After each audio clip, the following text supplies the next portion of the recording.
दिन में 24 घंटे सबको मिलेंगे, लेकिन सोने के टाइम पे हो जाएंगे जीरो। समय को यूटिलाइज करना सीख मेरे दोस्त। आज ये दुनिया तुझे कुछ भी कहे, लेकिन एक दिन तुझे कहना पड़ेगा हीरो, एक दिन तुझे कहना पड़ेगा हीरो।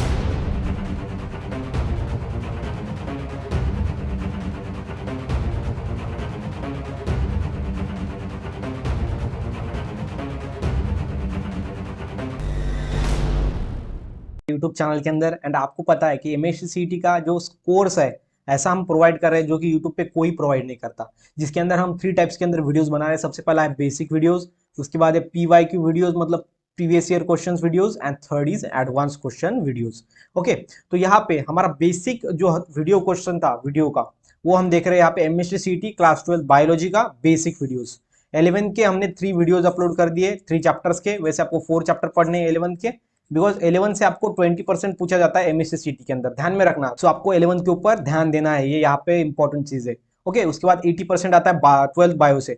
तो जो बेसिक वीडियोस है हमारे वो 1 से लेकर 7 चैप्टर तक हो गए, और ये जो हमारा चैप्टर नंबर 8 है जो चल रहा है आज हम देखेंगे इसका लास्ट पार्ट, जो कि पार्ट नंबर 5।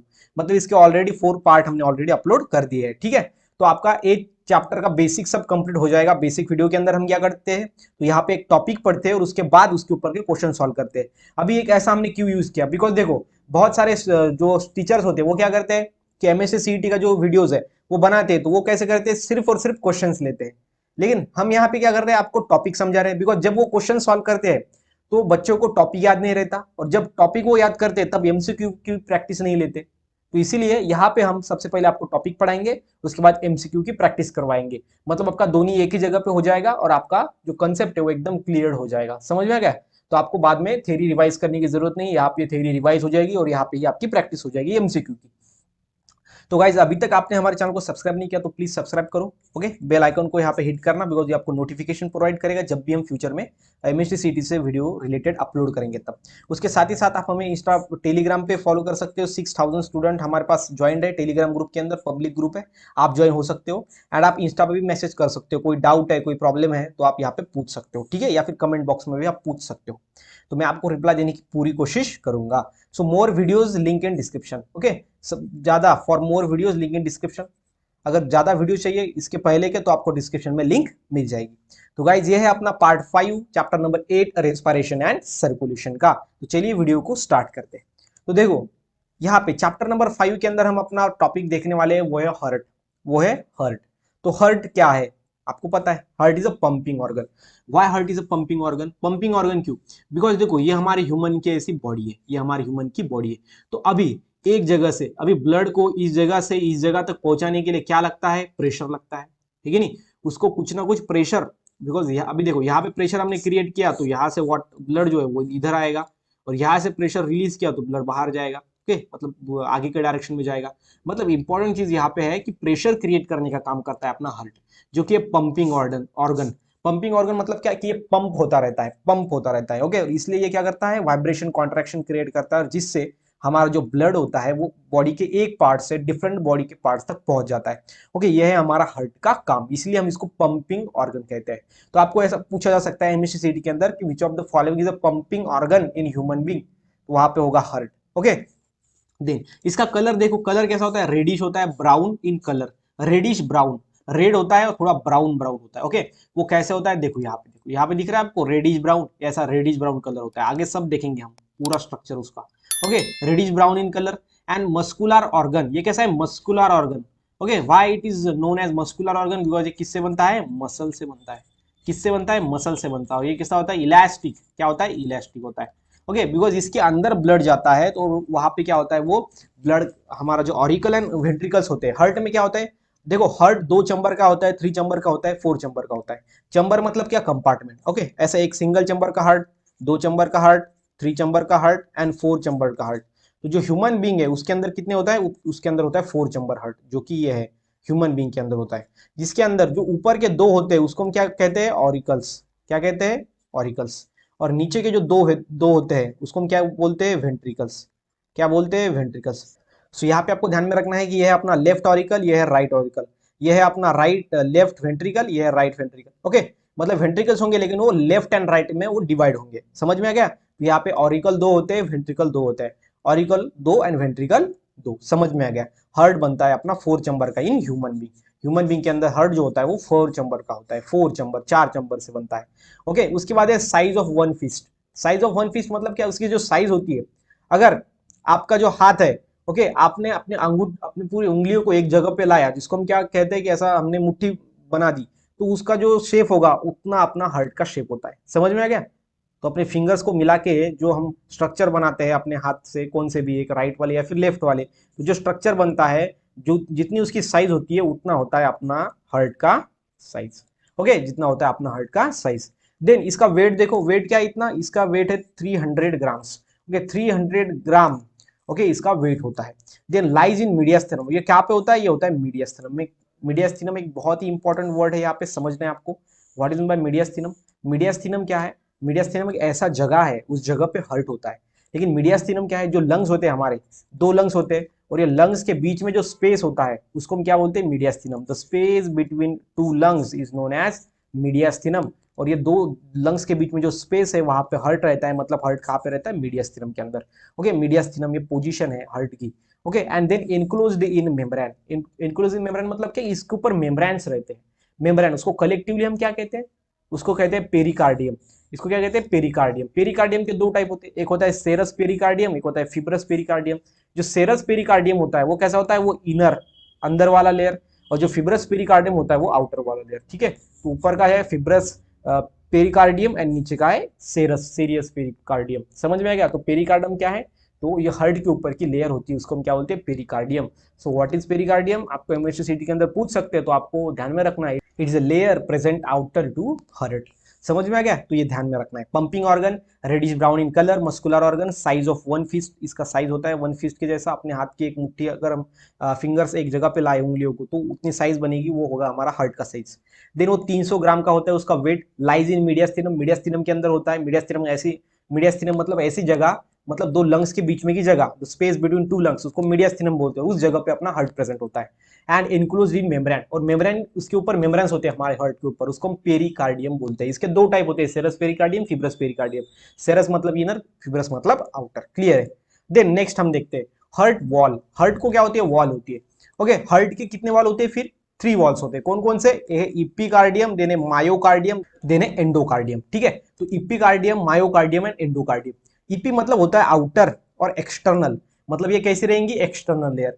मायो मतलब होता है मिडल, मिडल वाली लेयर, और एंडो मतलब इनर। ओके, इनर वाली लेयर। ओके, आपको पता है हार्ट की लेयर मेम्ब्रेन को हम क्या बोलते हैं, पेरिकार्डियम बोलते हैं। तो यहाँ पे इसका इपिकार्डियम, मायोकार्डियम, एंडोकार्डियम, ये क्यों, बिकॉज उसका वो साइज के, उसका लोकेशन के हिसाब से उसका नाम दिया है। एंडो मतलब इनर वाली। ओके, तो सबसे पहले आउटर में क्या होगी, इपिकार्डियम, क्या होगी, इपिकार्डियम। ठीक है, ये देखो, ये है इपिकार्डियम, वो होगी आउटर में। तो ये हमारा इपिकार्डियम समझ में आ गया। देन नेक्स्ट है, ये जो इपिकार्डियम है ये कैसी है, ये थीन है and form by the squamous epithelium. ये क्या है, स्क्वामस इपिथेलियम से बनी है, और ये थीन है। थीन मतलब क्या, कि जिसका थिकनेस ऐसा बहुत ज्यादा कम हो उसको बोलते हैं थीन। एंड स्क्वामस इपिथेलियम मतलब क्या, कि ऐसे जो सेल्स होते हैं, ओके, एक सिंगल सेल की लेयर होती है, ओके, ऐसी सिंगल सेल की लेयर, और जो कि ऐसी एक एक सिंगल सेल से बनती है, उसको बोलते हैं स्क्वामस इपिथेलियम। क्लियर है। तो ये होता है हमारा स्क्वामस इपिथेलियम, और जिससे हमारा इपिकार्डियम बनता है। और इपिकार्डियम हमारी हार्ट वॉल है, वो कैसी है, वो एक्सटर्नल वाली है, ऊपर वाली। देन नेक्स्ट में कौन सा है, मायोकार्डियम। मायोकार्डियम क्या है, इट इज अ थिक, ये थिक है, मतलब इसका जो थिकनेस है वो ज्यादा रहेगा as compare to epicardium. Okay, myocardium का थिकनेस ज्यादा रहेगा as compare to epicardium. And ये कैसी है, थिक फॉर्म बाय, और किससे बनती है, form by the cardiac muscles. Cardiac muscles, cardiac मतलब क्या, कि जो हार्ट की मसल्स होती है उसको हम कार्डियक मसल्स बोलते हैं। तो यहाँ पे सीधा सीधा उसका नाम है, कार्डियक मसल से बनता है अपना मायोकार्डियम। ओके, तो ये अंदर की होगी मायोकार्डियम। और उसके अंदर क्या होती है, एंडोकार्डियम। क्या होती है, एंडोकार्डियम। एंडो मतलब क्या होता है, इनर वाली लेयर। और ये कैसी है, ये है थीन। ये अगेन कैसी होती है, थीन होती है, बहुत उसका थिकनेस कम होता है। And form by the squamous epithelium.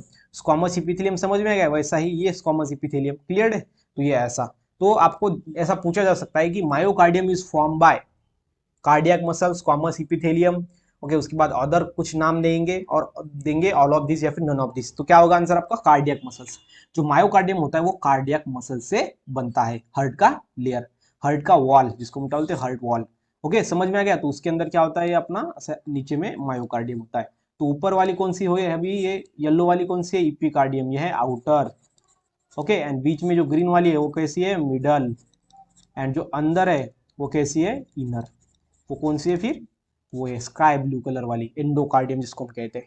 Okay, and ये जो इपिकार्डियम एंड एंडोकार्डियम है, these are the protective layer. अभी देखो प्रोटेक्टिव लेयर दो ही है, कौन कौन से, इपिकार्डियम एंड एंडोकार्डियम।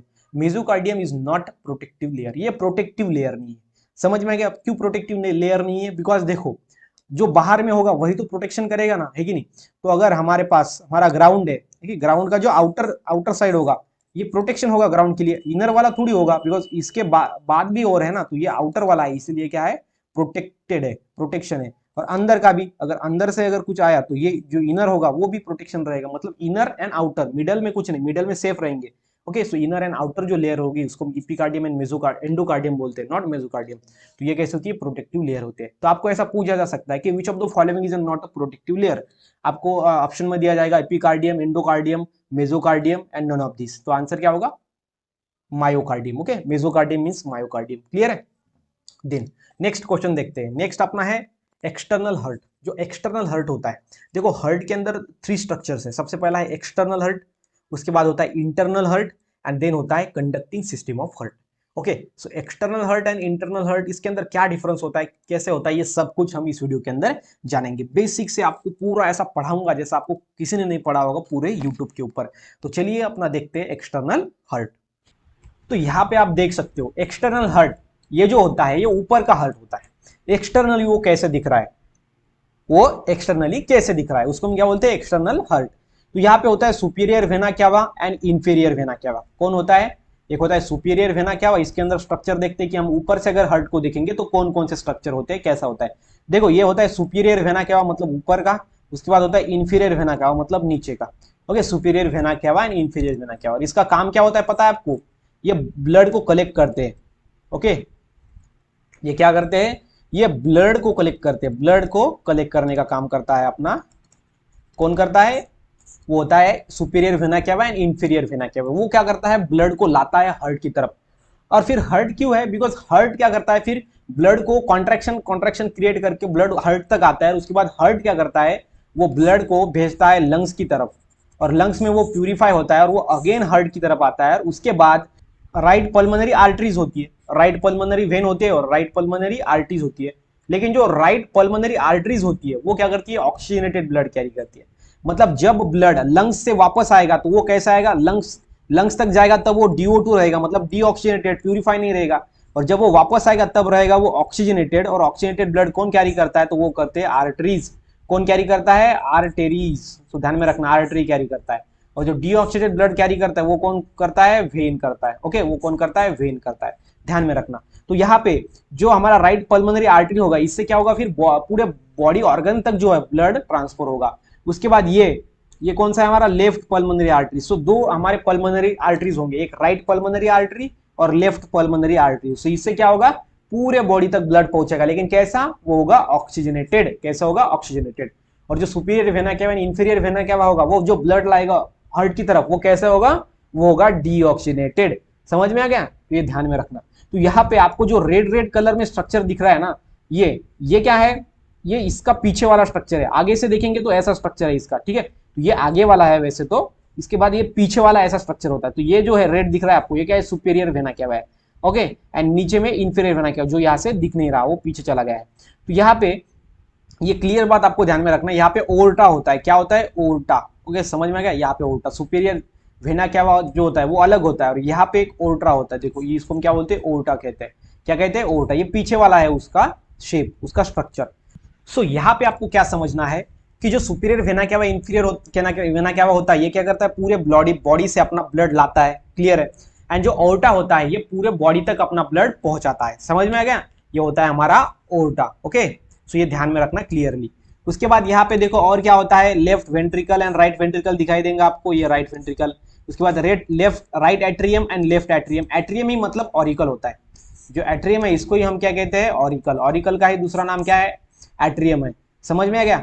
उसके बाद क्या होता है, ये पल्मोनरी ट्रंक है। Okay, pulmonary trunk. उसके बाद ये राइट पल्मोनरी वेन्स है, पल्मोनरी वेन्स।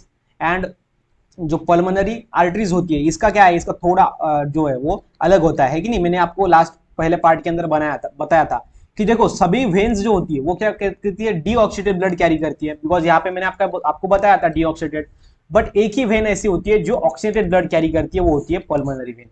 ओके, एंड उसी तरीके से जो पल्मोनरी वेन हो गया, पल्मोनरी आर्टरी, उसी तरीके से क्या है, पल्मोनरी आर्टरीज है, मतलब सभी आर्टरीज क्या है, ये पल्मोनरी आर्टरीज, सभी आर्टरीज क्या कैरी करती है, ऑक्सीडेटेड ब्लड कैरी करती है, लेकिन एक ही डीऑक्सीडेटेड ब्लड कैरी करती है, वो होती है पल्मोनरी आर्टरीज।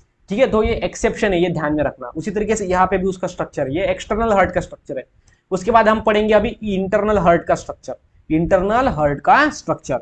ओके, तो देखो इंटरनल हार्ट जो होता है हमारा, उसके अंदर क्या क्या होता है, ये हमारा ऑरिकल है। ओके, ये एक ऑरिकल। ओके, उसके बाद कौन सा ऑरिकल होगा, ये दूसरा वाला ऑरिकल, ये ऑरिकल। उसके बाद ये एक वेंट्रिकल और ये वेंट्रिकल। मतलब कितने चैम्बर हो गए, 1 2 3 एंड 4, मतलब 4 चैम्बर से अपना जो हार्ट है वो बनता है। ये हमको समझ में आ गया, यहाँ पे क्लियरली हमने डायग्राम में देख लिया। उसके बाद जो देखो ये क्या है अपना, अभी देखो यहाँ पे ये क्या है, ऊपर का ये है राइट एट्रियम। ओके, यहाँ पे क्या है, लेफ्ट एट्रियम, है कि नहीं। उसके बाद क्या है नेक्स्ट में, राइट वेंट्रिकल। उसके बाद लेफ्ट वेंट्रिकल। अभी देखो जो राइट वेंट्रिकल है अपना, राइट वेंट्रिकल, वहां से उसके अंदर ब्लड आता है राइट ऑरिकल से, लेकिन वो कहां से आता है, यहाँ पे एक ऐसा स्ट्रक्चर आपको दिखाई दे रहा होगा। तो ये स्ट्रक्चर क्या है, ये स्ट्रक्चर क्या है, उसको हम बोलते हैं ट्राइकस्पिड वॉल्व। क्या कहते हैं उसको, ट्राइकस्पिड वॉल्व, बिकॉज यहां से इसके अंदर जो ब्लड लाता है वो होता है ट्राइकस्पिड वॉल्व। और जो अपना लेफ्ट एट्रियम होता है, लेफ्ट एट्रियम से लेफ्ट वेंट्रिकल के अंदर जो ब्लड लाता है वो कौन सा होता है, वो होता है बाइकस्पिड वॉल्व। उसको म्यूचुअल हॉल भी बोलते हैं, मिट्रल हॉल भी बोलते हैं। समझ में आ गया। तो यहाँ पे क्या है, लेफ्ट एट्रियम से लेफ्ट वेंट्रिकल तक जो ब्लड लाता है उसके, जिससे अंदर से आता है, वो होता है बाइकस्पिड मिट्रल वॉल्व, बाइकस्पिड या फिर मिट्रल वॉल्व। और जो राइट एट्रियम से राइट वेंट्रिकल तक ब्लड को पहुंचाता है वो होता है ट्राइकस्पिड वॉल्व। समझ में आ गया, tricuspid valve and bicuspid valve.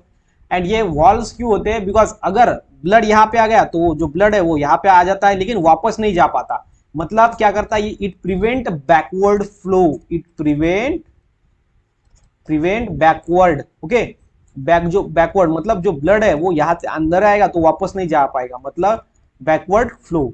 तो बैकवर्ड फ्लो सर बोलेंगे कि आप यहाँ से तो यहाँ सीधा जा सकता है, तो वो बैकवर्ड फ्लो क्यों, बिकॉज देखो सबसे पहले क्या होता है, अपना ऑरिकल कॉन्ट्रैक्ट होता है, और ऑरिकल कॉन्ट्रैक्ट होता है मतलब इसकी साइज कम हो जाती है। ये साइज अगर कम हो गया तो ब्लड इसके अंदर से इसके अंदर उतर जाएगा, और जब ये कॉन्ट्रैक्ट हो जाएगा, जब ये अपना वेंट्रिकल कॉन्ट्रैक्ट हो जाएगा, तो ये ब्लड यहाँ पे ना जाना नहीं चाहिए, तो ये आगे जाना चाहिए बॉडी पार्ट तक, दूसरे वाले स्ट्रक्चर तक। तो इसलिए यहाँ पे ये बैकवर्ड फ्लो को ये क्या करता है, प्रिवेंट करता है। ठीक है, बैकवर्ड फ्लो क्यों क्रिएट होगा, बिकॉज ये कॉन्ट्रैक्ट होता है, इसका साइज कम होता है, तो ब्लड यहाँ पे पीछे तो नहीं जाना चाहिए अपना ऑरिकल के अंदर, तो वो पूरे जो अपना नेक्स्ट अपना स्ट्रक्चर है ऑर्गन उसके अंदर जाना चाहिए, इसलिए ये वॉल्व यहाँ पे होते हैं to prevent backward flow. Okay, so ध्यान में रखना आप, tricuspid valve and bicuspid valve. समझ में आ गया, तो यह है अपना tricuspid valve and bicuspid valve. Next देखेंगे आप यहाँ पे क्या है, opening of superior vena cava, ये जो सुपीरियर वेना केवा की ओपनिंग होती है। ओके, यहाँ पे एंड उसके बाद यह है left pulmonary artery, left pulmonary veins. Okay, उसी तरीके से यहाँ पे राइट पल्मोनरी आर्टरी और राइट पल्मोनरी वेन्स। तो यही ध्यान में रखना है आपको, यहाँ पे pulmonary arteries, pulmonary vein right वाली, यहाँ पे pulmonary artery, pulmonary vein left वाली। और ये कॉमन कार्डिएट और आर्टरीज है, ये कैसी है, कॉमन कैरोटिड आर्टरीज, ये कॉमन आर्टरीज है दोनों के लिए। ये पल्मोनरी ट्रंक है। उसके बाद क्या होता है, कॉर्डी टेंडनी। कॉर्डी टेंडनी मतलब क्या होता है कि ये मसल्स होती है, कॉर्डी टेंडनी जो क्या बनाती है, बाइकस्पिड वॉल्व को बनाती है, बाइकस्पिड वॉल्व को। समझ में आ गया। उसके बाद होता है पेपिलरी मसल्स, देन होता है इंट्रावेंट्रिकुलर सेप्टम। इंट्रावेंट्रिकुलर सेप्टम का मीनिंग क्या होता है, बिकॉज देखो यहाँ पे एक ये वेंट्रिकल है कि नहीं, right ventricle and left ventricle है। ये जो अपना वेंट्रिकल है, अभी देखो आपको समझाता हूँ, ये अपना लेफ्ट वेंट्रिकल, ये है राइट वेंट्रिकल, और ये दोनों वेंट्रिकल को जो बीच में वॉल सेपरेट कर दिए, जो बीच में अपनी वॉल सेपरेट कर रही है इसके, उस वॉल को हम क्या बोलते हैं, इंटर वेंट्रिकुलर सेप्टम। इंटर मतलब होता है दो के बीच में, और वेंट्रिकुलर मतलब दो वेंट्रिकल्स के बीच में जो सेप्टम है, मतलब कि जो वॉल है, जो कंपार्टमेंट है, उसको हम क्या बोलते हैं, इंटर वेंट्रिकुलर सेप्टम बोलते हैं। ओके, ये ध्यान में रखना अच्छी तरीके से। तो ये है अपना इंटर वेंट्रिकुलर सेप्टम। देन आपको यहाँ पे ध्यान में रखना है इंफीरियर वेना क्या हुआ, ये सुपीरियर वेना क्या हुआ। क्लियर है। तो यह है अपना इंटरनल स्ट्रक्चर ऑफ हार्ट। और उसके बाद होता है conducting system of heart. Conducting system मतलब क्या, अपना ब्लड कैसे फ्लो होता है, ओके, क्यों फ्लो होता है वो हम देखेंगे। देखो सबसे पहला 3 इवेंट्स होते हैं यहाँ पे। एक होता है auricular contraction, auricular contraction, okay, auricular contraction. Second होता है ventricular contraction, ventricular contraction, contraction, और थर्ड होता है ज्वाइंट रिलैक्सेशन। थर्ड होता है ज्वाइंट रिलैक्सेशन। अगर ये तीन चीजें आपको समझ में आ गई तो अपने हार्ट के अंदर कैसे ब्लड फ्लो होता है वो भी आपको समझ में आ जाएगा इजीली। तो देखो सबसे पहले ऑरिकुलर कॉन्ट्रैक्शन मतलब क्या, ऑरिकल का कॉन्ट्रैक्शन होता है। तो ये जो हमारे ऑरिकल्स है ये दोनों ये कॉन्ट्रैक्ट हो जाते हैं। क्या हो जाते हैं? कॉन्ट्रैक्ट। तो अगर ये यहां से कॉन्ट्रैक्ट हो जाएगा तो यहां से जो ब्लड होगा पूरा वो यहां से यहां पे चले आएगा, मतलब वेंट्रिकल्स के अंदर आ जाएगा, ठीक है नहीं। उसके बाद क्या होता है, दोनों अगर देखो अभी दोनों, सबसे पहले ये जाता है अपना लंग्स की तरफ जाता है। ओके, ये इसका जो पाइपलाइन है वो जाता है अपना लंग्स की तरफ, लंग्स की तरफ, ये ध्यान में रखना आप, लंग्स की तरफ। और उसके बाद ये लंग्स से किसकी तरफ आता है? अपने वेंट्रिकल्स की तरफ आता है, सॉरी किसकी तरफ? ऑरिकल्स की तरफ, ऊपर वाला ऑरिकल्स होता है। और उसके बाद इससे मतलब हमारे लेफ्ट वेंट्रिकल से वो जाता है पूरे बॉडी की तरफ, वो जाता है पूरे बॉडी की तरफ। ओके, यहाँ पे हम इसको ऐसा थोड़ा सा आपको पढ़ाने की कोशिश करूंगा। ये अपनी बॉडी, ये अपनी बॉडी। तो यहाँ पे देखो सबसे पहला ये जो अगर ऑरिकुलर ये कॉन्ट्रैक्ट हो जाएगा तो इससे ब्लड कहाँ पे आएगा? तो यहाँ पे आएगा ब्लड, है कि नहीं। उसके बाद ये वेंट्रिकुलर कॉन्ट्रैक्ट हो जाएगा तो ब्लड कहाँ पे चला जाएगा? लंग्स की तरफ। और उसके बाद लंग्स में वो क्या हो गया? प्योर हो गया। उसके बाद ये डबल ऑरिकुलर अगर कॉन्ट्रैक्ट हो जाएगा फिर उससे क्या होगा? Joint relaxation. ज्वाइंट रिलैक्सेशन मतलब क्या कि ये कॉन्ट्रैक्ट जो हो गया वो रिलीज हो जाएगा, और उससे फिर अगर रिलीज हो गया पूरा खुल गया तो इसके अंदर फिर से ब्लड आ जाएगा, है कि नहीं। ऐसे प्रोसेस चलती रहेगी। और ये जो लेफ्ट एट्रियम है मतलब लेफ्ट ऑरिकल, यहाँ पे जो ब्लड आएगा उसके बाद दोनों देखो यहाँ पे 2 बार ब्लड ट्रांसफर होता है। कैसे? देखो यहाँ पे क्लियरली मैं आपको समझाने की कोशिश करता हूँ। यहाँ पे आपको ये समझना है कि अगर क्या है, यहाँ पे ये ऑरिकुलर कॉन्टैक्ट हो जाएगा तो ये वेंट्रिकल के अंदर ब्लड चला जाएगा। ये दोनों जो ऑरिकल होते हैं वो सेम टाइम कॉन्टैक्ट हो जाते हैं, तो यहाँ से ब्लड यहाँ पे आ जाएगा और यहाँ से ब्लड यहाँ पे आ जाएगा। उसके बाद दोनों वेंट्रिकल क्या हो जाएंगे? दोनों वेंट्रिकल अपने कॉन्ट्रैक्ट हो जाएंगे, और उससे फिर क्या होगा? ये वेंट्रिकल से ब्लड यहाँ पे लंग्स की तरफ चला जाएगा और ये वेंट्रिकल से ब्लड पूरे बॉडी की तरफ चला जाएगा। मतलब हो गया हमारे वेंट्रिकुलर कॉन्ट्रैक्शन। समझ में आ गया दोनों। उसके बाद अगर वो रिलैक्स हो जाएंगे ज्वाइंट रिलैक्सेशन तो उसमें इसके अंदर फिर बाद में रिपीट ब्लड भर जाएगा, और यहाँ पे भी या लंग्स से आने वाला ब्लड भर जाएगा। मतलब वो रिलैक्सेशन होते हैं, मतलब क्या होता है उसके अंदर क्या होता है? ब्लड भर जाता है। उसके बाद अगेन ये कॉन्ट्रैक्ट हो जाएगा तो इससे यहाँ तक आ जाएगा, इससे बाद में यहाँ से जाएगा, और ये सेम जैसा यहाँ पे हो रहा है उसी तरीके से यहाँ पे भी हो जाएगा, ठीक है नहीं। क्लियर है? समझ में आ गया? तो यह आपको ध्यान में रखना है कैसे होता है कंडक्टिंग सिस्टम। समझ में आ गया? यह है कंडक्टिंग सिस्टम। अभी सवाल ये आता है कि सर ये कॉन्ट्रैक्शन क्यों होता है, इसके पीछे का रीजन क्या है, what is the reason behind that. तो यहाँ पे 2 नोड होते हैं, एक होता है सीनो ऑरिकुलर नोड जिसको हम क्या बोलते हैं? S A node. एसए नोड, ये एसए नोड क्या करता है? ऑरिकुलर को कॉन्ट्रैक्ट करता है, ऑरिकल को कॉन्ट्रैक्ट करता है। और दूसरा होता है एवी नोड जो कि हम जिसको एट्रियो वेंट्रिकुलर नोड बोलते हैं। Why it is known as atrio ventricular node? Because ये ऑरिकल एंड वेंट्रिकल के बीच में होता है, वेंट्रिकल के बीच में होता है, इसलिए हम इसको क्या बोलते हैं? इसको हम बोलते हैं ऑरियो वेंट्रिकुलर नोड, इसको एवी नोड बोलते हैं शॉर्ट में। बिकॉज देखो वेंट्रिकल और ऑरिकल के बीच में होता है ये, और यहाँ पे जो निकल के आ रहा है उसको हम क्या बोलते हैं? Bundle of His. देखो बंडल ऑफ हीज, ओके देखो एट्रियो वेंट्रिकुलर बंडल जिसको हम बंडल ऑफ हीज कहते हैं, बंडल ऑफ हीज। उसके बाद बंडल ऑफ हीज अगेन आगे आता है और किसके अंदर ट्रांसफर हो जाता है? वो हो जाता है ट्रांसफर, ये जो होते हैं इसको हम क्या बोलते हैं? परकिंज फाइबर। और ये पूरे अपना जो वेंट्रिकल है उसके ऊपर फैल जाता है, और जब ये एवी नोड दबाएगा उस हर्ट की लेयर को तभी जो ऑरिकल होगा अपना वेंट्रिकल होगा वो कॉन्ट्रैक्ट हो जाएगा। बिकॉज उसके ऊपर स्ट्रक्चर्स है। कौन कौन से स्ट्रक्चर है? सबसे पहला है एसए नोड, उसके बाद एवी नोड, उसके बाद आगे उसका स्ट्रक्चर जिसको हम क्या बोलते हैं? Bundle of His. उसके बाद अगेन लास्ट में जो स्ट्रक्चर होता है उसको हम परकिंज फाइबर कहते हैं। और ये एक नेटवर्क होता है और जिससे ही हमारा ऑरिकुलर एंड वेंट्रिकुलर कॉन्ट्रैक्शन हो पाता है। क्लियर है? बाकी तो ये राइट वेंट्रिकल लेफ्ट वेंट्रिकल तो आपको पता ही है। तो ये है मेन रीजन। अगर जिसका एसए नोड को हम क्या बोलते हैं? इसको बोलते हैं स्पेस मेकर। क्या बोलते हैं? Space maker. Okay, space maker. अगर ये खराब हो गया तो हम इसको बदल सकते हैं एसए नोड को। मतलब अगर हमारा हार्ट का थोड़ा कॉन्ट्रैक्शन कम ज्यादा हो रहा है, उसके अंदर प्रॉब्लम्स आ रहा है, तो हम एसए नोड को रिप्लेस कर सकते हैं विद आर्टिफिशियल एसए नोड्स को, विद आर्टिफिशियल लगा सकते हैं जो कि कॉन्ट्रैक्शन को प्रोड्यूस करेगा। आर्टिफिशियल ऐसा मैकेनिज्म है जिसको हम पेस मेकर बोलते हैं। क्या बोलते हैं? Pace maker. क्लियर है? तो ये ध्यान में रखना अच्छी तरीके से। तो यहाँ पे उसके बाद है हार्ट से रिलेटेड जो डिसऑर्डर्स है वो जान लेते हैं। क्या है हार्ट से रिलेटेड डिसऑर्डर? सबसे पहला हाइपरटेंशन।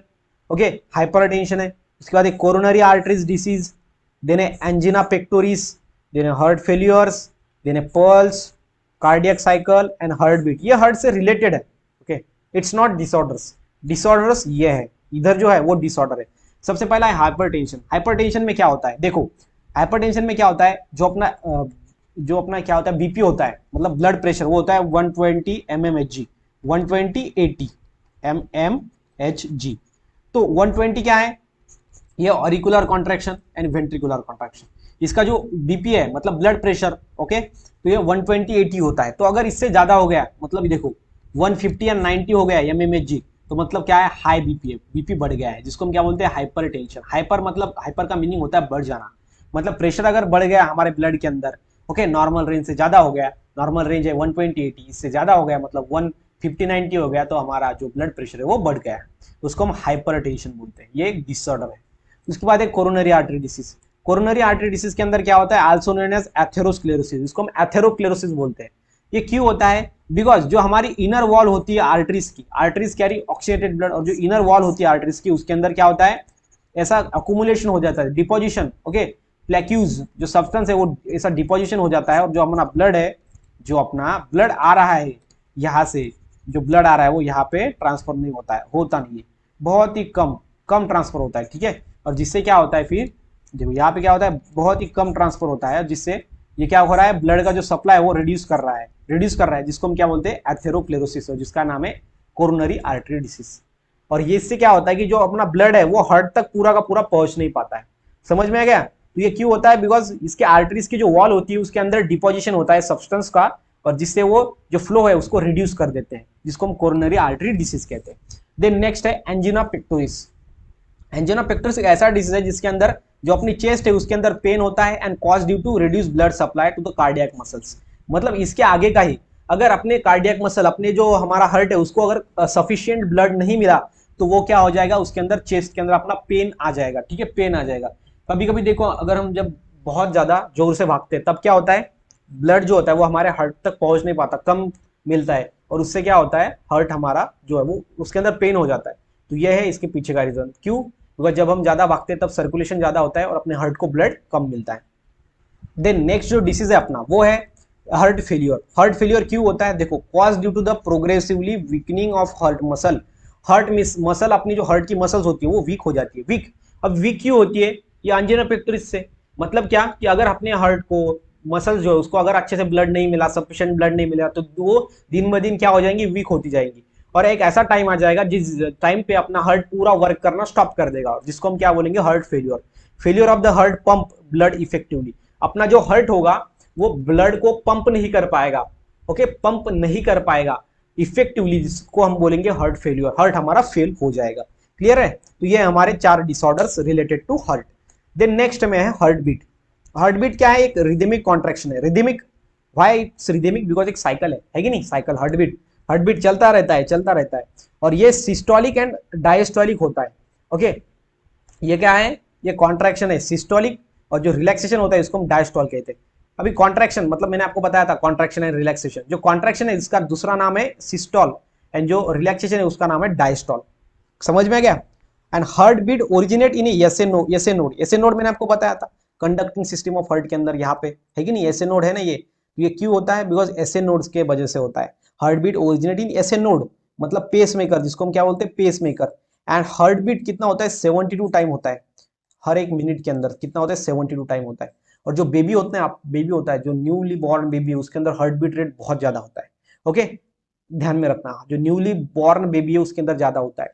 तो जो हार्ट बीट है originate in SA node, SA node के अंदर वो क्या होता है, ओरिजिनेट होता है, तो ये आपको ध्यान में रखना है, जिसको हम पेस मेकर भी कहते हैं। हार्ट एसए नोड को क्या कहते हैं, पेस मेकर, मैंने आपको बताया था। तो ये हार्ट बीट से। उसके बाद कार्डियक साइकिल क्या है, कार्डियक साइकिल ऐसा है, the event associated with one heart beat, उसको हम बोलते हैं कार्डियक साइकिल। मतलब कार्डियक साइकिल ये क्या है, जब अपना वन हार्ट बीट होता है, हार्ट बीट है कि नहीं, जिसके अंदर सिस्टोल एंड डायस्टोल होता है, हार्ट बीट जिसको हम बोलते हैं। तो ये हार्ट बीट के अंदर जो हमारे हार्ट के अंदर चेंजेस आते हैं दरमियान, जो इवेंट होती है उसको हम कार्डियक साइकिल कहते हैं। जैसे कि कार्डियक साइकिल है atrial systole, ventricular systole. Atrial मतलब ऑरिकल का, सिस्टोल मतलब कॉन्ट्रैक्शन, ऑरिकुलर को कॉन्ट्रैक्शन, वेंट्रिकल का कॉन्ट्रैक्शन। एंड उसके बाद जॉइंट डायस्टोल। जॉइंट डायस्टोल मतलब क्या होता है जॉइंट रिलैक्सेशन, है कि नहीं, मैंने आपको पहले ही समझाया था। यहाँ पे सिर्फ वर्ड उसके और में दिए गए हैं, मतलब ऑरिकुलर मतलब यहाँ पे एट्रियल दिया गया है, एट्रियल मतलब ऑरिकुलर, सिस्टोल मतलब कॉन्ट्रैक्शन। क्लियर है, तो यहाँ पे auricular contraction, ventricular contraction and joint relaxation होता है। तो यहाँ पे जो कंप्लीट टाइम लगता है, सबसे पहला ऑरिकुलर कॉन्ट्रैक्शन को लगता है 0.4 सेकंड टाइम। उसके बाद यहाँ पे जो वेंट्रिकुलर कॉन्ट्रैक्शन होता है उसको लगता है 0.3 सेकंड, एंड जो जॉइंट रिलेक्शन होता है जिसको लगता है 0.1 सेकंड। मतलब जो टोटल टाइम होता है अपना वो लगता है 0.8 सेकंड, जो कि होता है कार्डियक साइकिल का time period. Okay, it's a duration of cardiac cycle. ये कार्डियक साइकिल का ड्यूरेशन है वो है 0.8 सेकंड। कार्डियक साइकिल सिंपल में है, जो हार्ट बीट होता है उसके दरमियान जो चेंजेस आते हैं, जो इवेंट होता है, उसको ही हम कार्डियक साइकिल कहते हैं। देन नेक्स्ट है अपना pulse. So what is pulse? Pulse is a pressure wave travelling through the arterial after the each ventricular systole. जो वेंट्रिकुलर सिस्टोल होता है मतलब वेंट्रिकल्स रिलैक्स होते हैं, वेंट्रिकल्स रिलैक्स नहीं होते। सिस्टोल का मीनिंग कॉन्ट्रैक्शन होता है। देखो, कॉन्ट्रैक्शन मतलब ही सिस्टोल। तो वेंट्रिकल जब कॉन्ट्रैक्ट होते हैं, कॉन्ट्रैक्शन होता है, तो वो जो कॉन्ट्रैक्शन है वो ब्लड के अंदर चला जाता है, और ब्लड के अंदर वो जाता है आगे। तो ब्लड, अगर देखो ब्लड क्या है हमारा वेन्स के अंदर है, तो अगर हार्ट हमारा जो है वो कॉन्ट्रैक्ट हो गया, जो वाइब्रेशन हार्ट के अंदर क्रिएट हुए, बिकॉज उससे ही कनेक्ट वेन है, तो वेन के अंदर चले जाएंगे, वेन के अंदर ब्लड है तो वो ब्लड के अंदर वाइब्रेशन आएंगे।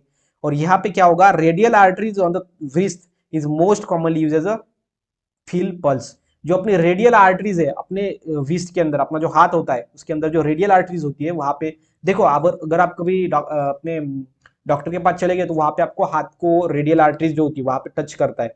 क्यों? बिकॉज वो पल्स जो है वहां पे फील्स होते हैं, पल्स। Okay, pulse. और ये जो हार्ट बीट रेट होता है जिसको ही हम पल्स रेट बोलते हैं, जो हार्ट बीट जितने टाइम पल्स होगा, जितने टाइम वो हार्ट बीट होगा, अपना हार्ट का धड़कने चलेगी जितने टाइम्स, मतलब 72 टाइम चलती है हर मिनट के अंदर, तो फिर वो जो वाइब्रेशन है वो ब्लड के अंदर से अपने वेन के अंदर आएंगे, और वहां से हम अपने आर्टरीज को, अपने व्रिस्ट के आर्टरीज को देख के वहां पे अंदाजा लगा सकते हैं कि हार्ट बीट रेट कितना चल रहा है।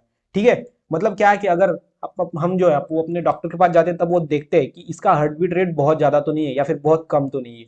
ठीक है, तो ये ध्यान में रखना अच्छी तरीके से। तो ये अपना पल्स। देन अभी इसके ऊपर के हम क्वेश्चन सॉल्व करके देखते हैं। सबसे पहला क्वेश्चन जो है वो है ह्यूमन हार्ट वेट अबाउट। जो ह्यूमन हार्ट का वेट होता है वो कितना होता है? मैंने आपको बताया था कितना होता है, वो होता है 250 to 300 gram. Okay, okay, 250 to 300 grams. वहां पे 300 ग्राम था तो उसके आगे नहीं है, उसके पीछे ही है, मतलब 250 टू 300 ग्राम से ऐसा है। उसके बाद next question number 2 is the space between two lungs. दो लंग्स के बीच में का जो स्पेस होता है उसको हम क्या बोलते हैं? मीडियास्थिनम, है कि नहीं? मीडियास्थिनम कितना इजी है। और ये इंडोकार्डियम, मायोकार्डियम, इपिकार्डियम क्या है? तो ये हार्ट के ऊपर के वॉल होते हैं। Then question number 3 which of the following is incorrect regarding heart. Heart से रिलेटेड कौन सा इनकरेक्ट है बताओ? It is the main pumping organ of the circulatory system. हाँ, ये तो करेक्ट है। आपने को इनकरेक्ट ढूंढना है, करेक्ट नहीं। Then it is lies in mediastinum, ये भी है, करेक्ट है। Heart is enclosed in pericardium, ये भी करेक्ट है। Broader upper end of the heart is tilted to the left side. Left side के अंदर टाइल्ड नहीं होता, मतलब यही यहाँ पे इनकरेक्ट है। ठीक है, जो ब्रॉडर हर्ट होता है, अपर एंड जो होता है of heart is tilted to the left side, ये लेफ्ट साइड में टाइल्ड नहीं होता। ओके, ध्यान में रखना। देन नेक्स्ट में heart is enclosed in. Heart का किसके अंदर इंक्लूज होता है? उसको हम क्या बोलते हैं? उसको हम क्या बोलते हैं बताओ? Pericardium, peritoneum, perichondrium and plural membrane. तो इसका आंसर है पेरिकार्डियम। ओके, तो इसके अंदर कितने होते हैं? दो रहते हैं। एक रहता है, इसके अंदर होता है फिब्रस इपिकार्डियम एंड सेरस इपिकार्डियम। ठीक है, तो ध्यान में रखना फिब्रस एंड सेरस। तो यहाँ पे नेक्स्ट क्वेश्चन है अपना serous pericardium is single layered made up of 4 layers. जो सीरस पेरिकार्डियम है, फिब्रस एंड सीरस का अंदर जो सीरस है वो कैसा है?